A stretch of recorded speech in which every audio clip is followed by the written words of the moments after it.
Unapotambulika kuwa una tatizo la kutokubeba ujauzito, watu wengi sana unafikiria moja kwa moja kupata matibabu ya changamoto yako. Sasa matibabu ya changamoto za uzazi yanaweza kuwa ya aina mbili. Moja yanaweza kawa ni yale ambayo ni long cut na mengine ni short cut kulingana na aina ya changamoto ambayo uko nayo. Sasa tatizo linakuja pale ambapo changamoto yako ya uzazi ni changamoto ambayo imesababishwa na matatizo mengine yanayohusiana na masuala ya uzazi. Yaani kwamba kuna magonjwa mengine ambayo yanaweza kuathiri kwa njia ambayo sio ya moja kwa moja, na haya sasa unakuta yanahitaji long cut, hayahitaji short cut, kwa sababu inawezekana labda wewe una pressure na unatumia dawa za pressure na zile dawa zimeenda kuharibu mfumo wako wa hormones na baadaye haupati ujauzito. Unaangalia tu kwamba wewe haupati ujauzito, utakwenda kupima, utaambiwa hormones haziko sawa, utaanza kutibu hormones. Lakini hapo pia unatumia matibabu pia ya changamoto nyingine, na ile changamoto nyingine inaathiri kwa njia ambayo sio ya moja kwa moja. Kwa hiyo hata wewe pia ni muhimu sana, kwa sababu matatizo haya yanaweza kuwa yanahusiana. Unaweza kuwa na changamoto moja ambayo hiyo changamoto imepelekea wewe kuzaliwa na kupata changamoto nyingine, na kwa sababu wewe unahitaji mtoto, utaangalia tu yale matokeo ya mwisho ambayo unahitaji, lakini kumbe unahitaji pia kushughulika na changamoto zile zingine ambazo zinaathiri kwa njia ambayo sio ya moja kwa moja. Kwa hiyo una matatizo labda ya figo, una matatizo ya sukari, una matatizo ya uzito mkubwa kwa maana ya unene, na haya yote yanaweza kawa yanaathiri kwa njia ambayo sio ya moja kwa moja, kwa sababu injini ya mwanamke kuweza kubeba ujauzito ni mfumo wake wa hormones. Sasa hivi vyote vinakwenda kuharibu vichocheo vya mwili wako kwa maana ya hormones, na ukapata hilo tatizo.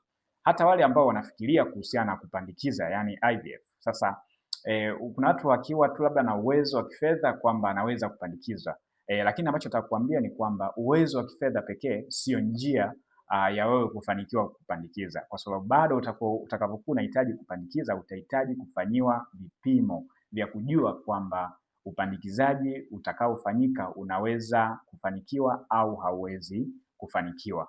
Kwa hiyo kwa mfano ukigundulika na uvimbe hautafanikiwa kuweza kupata matokeo. Ukifanikiwa na changamoto za endometriosis, changamoto za PID na changamoto za maradhi mengine ambayo yanaweza kuathiri mfumo wa upandikizaji, hautapandikiza. Kwa hiyo fedha pekee haiwezi kukusaidia wewe kuweza kupandikiza. Kwa hiyo ni muhimu sana kuweza kutibiwa matatizo haya kwa njia ambayo nasema ni passive au long cut. Kwa maana long way ambayo hii ni ya kutumia tibarishe, kwa sababu unavyotumia tibarishe hizi zinaweza kutibu changamoto moja. Unavyotibu changamoto moja unatibu na changamoto zingine, yaani unaweza kutibu changamoto zaidi ya moja. Inawezekana ni kama vile unavyokula chakula, unaweza kuwa unakula mboga za majani, wakati huo unaongeza damu mwilini, lakini labda wakati huo unasafisha sumu mwilini, wakati huo unapata vitamins kwenye mwili wako, wakati huo labda unatumia labda samaki, wakati huo unatibu labda changamoto za uvimbe, wakati unatibu changamoto za hormones, wakati huo unatibu pia changamoto labda za pressure na changamoto za kwenye mishipa ya damu. Kwa hiyo njia nzuri ya kuweza kumaliza changamoto yako kwa ufanisi zaidi, hata kwa changamoto zile ambazo haziathiri moja kwa moja masuala yako ya uzazi, ni kwa kutumia tibarishe. Tibarishe kwa sababu zitakusaidia kutibu changamoto nyingi kwa wakati mmoja. Sasa sisi pia Skia Nature Clinic pia tunahusika kwenye eneo hilo kwa kiwango kikubwa, kwa maana ya kuweza kukusaidia wewe, kukushauri ni tibarishe zipi zinaweza kufaa kulingana na aina ya changamoto ulionayo, lakini pia kwa kuhusiana na changamoto zingine ambazo ulizonazo, ambazo hizo zinakuwa zinaathiri kwa njia ambayo sio ya moja kwa moja kwenye masuala yako ya uzazi. Kwa hiyo wapo na changamoto kama hiyo na ungehitaji kupata mwongozo sahihi wa kutibu changamoto yako kwa kutumia njia hii ambayo inaweza kuchukua labda siku 30 hadi siku 60, basi wasiliana nasi hapo ili tuweze kusaidia na tutakushauri tibarishe gani za kuweza kusaidia. Hata kama una changamoto zingine labda za pressure, sukari, na hizi zimepelekea tatizo lako la kutokupata ujauzito, basi tutakushauri na tutakupa njia nzuri ambazo zitaweza kusaidia. Karibu sana tuweze